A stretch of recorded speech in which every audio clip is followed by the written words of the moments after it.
Hello नमस्कार। आज आपल्या यूट्यूब चॅनलवरती स्वागत आहे। आज मी तुम्हाला व्हाईट पुलाव करून दाखवणार आहे, आणखी कसे करते तेही सांगणार आहे, आणखी एकदम सोपी पद्धतीने तुम्हाला करून दाखवणार आहे। मी एक कढई घेतलेली आहे, कढईमध्ये एक छोटा चम्मच तेल टाकलेलं आहे, त्याच्यात मी एक छोटा चम्मच जिरा टाकणार आहे। तेल गरम झालेलं आहे तर मी जिरा टाकून दिलेला आहे। जिरा टाकल्यानंतर मी तेजपत्ते टाकणार आहे। तेजपत्ते टाकल्यानंतर मोठी इलायची, कलमी वगैरे सर्व हे टाकून द्यायचे आहे। याला होऊ द्यायचं।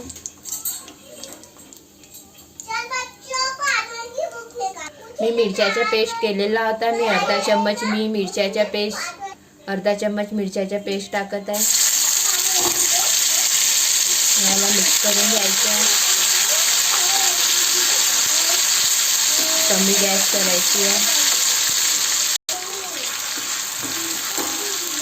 याला तेलात होऊ द्यायचं कमी गॅसवरती।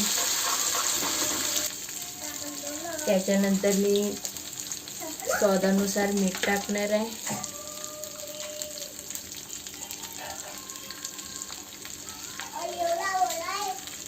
मिक्स करून घ्यायचे आहे।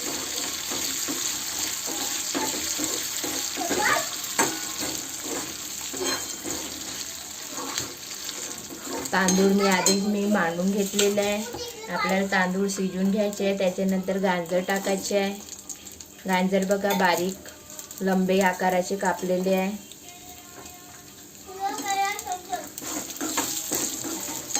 लंबे आकाराचे नाही, गाजरचा बारीक पीस थोडासा टाकून द्यायचे आहे। वाटाणे आणखी सोयाबीनची वडी एका पाण्याने धुवून टाकून घ्यायची आहे। सर्व याच्यात टाकून द्यायचे।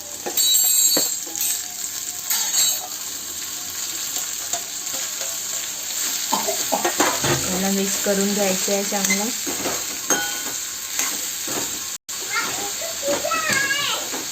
सर्व हे भाज्या टाकल्यानंतर आपल्याला हे 1 मिनिट होऊ द्यायचे आहे। त्याच्यानंतर भात टाकून द्यायचे आहे। बघा मी भात शिजवून ठेवलेला आहे, बघू शकता तुम्ही, छान शिजलेला आहे। भात शिजवून घ्यायचा आपला साधा भात। थोडासा तेल थोडासा मीठ टाकून लांब आकाराचे तांदूळ घेतलेले होते, बासमती चावल घेतलेले होते, शिजून घेतलेला आहे। बघा आपल्या भाज्या झालेल्या आहे। आता मी हे भात टाकून देणार आहे। भात शिजवलेला होता तो भात टाकून द्यायचा आहे। बघा पूर्ण प्रकारे असा भात टाकून द्यायचा। पूर्ण भात टाकलेला आहे। आता याला पूर्ण मिक्स करून घ्यायचे आहे। बघा आपला पुलाव तयार झालेला आहे। बघा व्हाईट पुलाव तयार झालेला आहे। अशा प्रकारे व्हाईट पुलाव करायचं, एकदम खायलाही छान टेस्टी लागतात, एकदम सिंपल।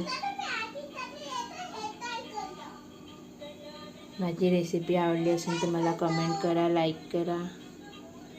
Okay bye.